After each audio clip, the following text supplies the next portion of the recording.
प्राचीन हिंदू शास्त्रों में धरती अचल होने का उल्लेख है, जबकि सूर्य उसके आसपास घूमता है।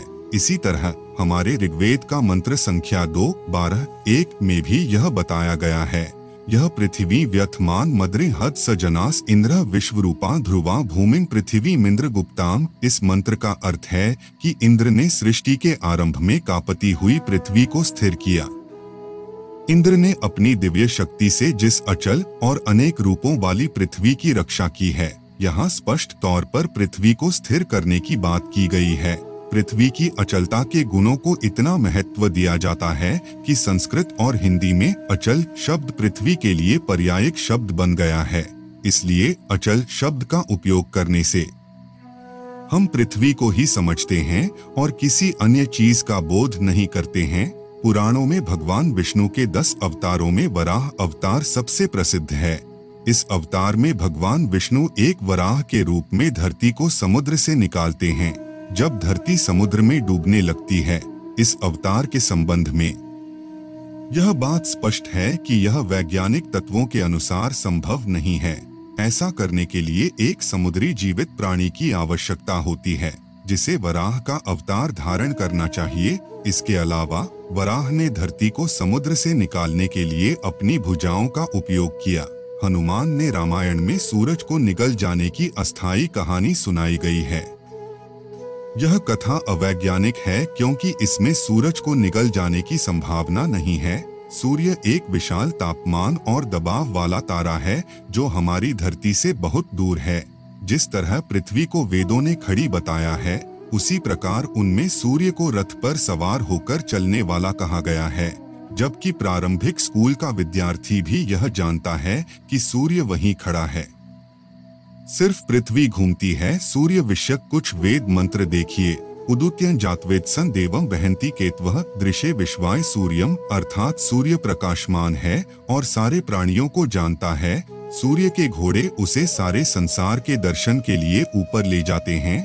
सप्तत्वा हरितो रथे वहन्ति देव सूर्य 1:50-8, अर्थात दीप्तिमान और सर्वप्रकाशक सूर्य हरित नाम के साथ घोड़े रथ में तुम्हें ले जाते हैं। युक्त सप्त शुद्ध्यु सूरो रथस्य नप्त्यः ताभिर्याति स्वयुक्तिभ्यः 1:50-9, अर्थात सूर्य ने रथवाहिका 7 घोड़ियों को रथ में लगाया। उन घोड़ियों के द्वारा सूर्य गमन करता है। भद्रा अश्वा हरितः सूर्यस्य चित्रा एतग्वा अनुमाद्यासः नमस्यन्तो दिव अपृष्ठमस्थुः पर्यावा पृथिवी यन्ति सद्यः 1:115-3, अर्थात सूर्य के कल्याणकारी हरि नाम के विचित्र घोड़े इस पथ से जाते हैं। वे सबके स्तुतिभाजन हैं। हम उनको नमस्कार करते हैं। वे आकाश के पृष्ठ देश में उपस्थित हुए हैं।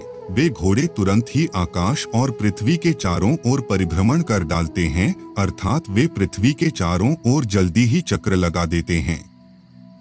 तत्सूर्यस्य देवत्यं यदेद्युक्त हरितः सधस्थादाद्रात्रि वासस्तनुते सिमस्मे, अर्थात जिस समय सूर्य अपने रथ से हरित नामक घोड़ों को खोलता है, उस समय सारे संसार में रात्रि अंधकार फैला देती है। 1:115-4, आ सूर्यो यातु सप्ताश्वः क्षेत्र यदस्योर्विया दीर्घया थे रघुः शेनः पत्यदंधो अच्छा युवा कविद्यद्गोषु गच्छन् 5:45-9, अर्थात 7 अश्वों का अधिपति सूर्य हम लोगों के सम्मुख उपस्थित हो, क्योंकि उसे एक कठिन रास्ते से बहुत दूर जाना होगा।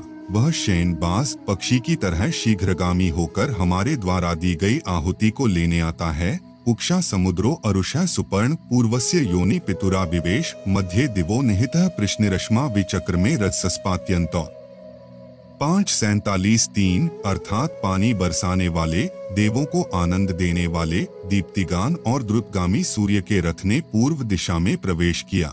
तत्पश्चात स्वर्ग के मध्य में निहित विभिन्न वर्ण और सर्वव्यापी सूर्य अंतरिक्ष के दोनों भागों की ओर बढ़ गया और जगत की रक्षा की। 10 गर्भंचर से धाप्यन्ते, अर्थात 10 दिशाएं निज गर्भजात आदित्य सूर्य को दैनिक गति के लिए प्रेरित करती हैं। न ते अदेव प्रदिवो निवास्ते यदेच्छेम्यः पत्रै रथर्यसि प्राचीनमन्यद्नु वर्तते रज उदन्येन ज्योतिषा यासी सूर्य 10:37-3, अर्थात सूर्यदेव, जिस समय तुम वेगशाली घोड़े को रथ में जोतकर आकाश मार्ग से जाते हो, तब कोई भी जीव तुम्हारे पास नहीं आ पाता। तुम्हारी प्राचीन ज्योति दूसरी है जो तुम्हारे साथ रहती है। जब तुम जाते हो तब तुम्हारी ज्योति भिन्न होती है। इस तरह के बेशुमार स्थल अकेले ऋग्वेद से ही प्रस्तुत किए जा सकते हैं। अन्य वेदों की तो बात ही छोड़िए, इन मंत्रों में वेदों का वैज्ञानिक ज्ञान निहित है। वे कभी सूर्य के घोड़ों की बात करते हैं, कभी रथ की, कभी यह कहते हैं कि सूर्य के अस्त हो जाने पर सारे लोकों में अर्थात सारी दुनिया में रात्रि हो जाती है, और कभी यह कहते हैं कि सूर्य की पुरानी रोशनी भिन्न किस्म की है तथा जब वह शाम को अस्त होता है तब उसके पास और रोशनी होती है। कभी उसे सर्वव्यापी कहते हैं। ये सारी बचकानी बातें इस बात की सूचक हैं कि वेदों में सूर्य के विषय में जरा भी वैज्ञानिक ज्ञान नहीं है। उन्होंने केवल अनर्गल कल्पनाएं की हैं।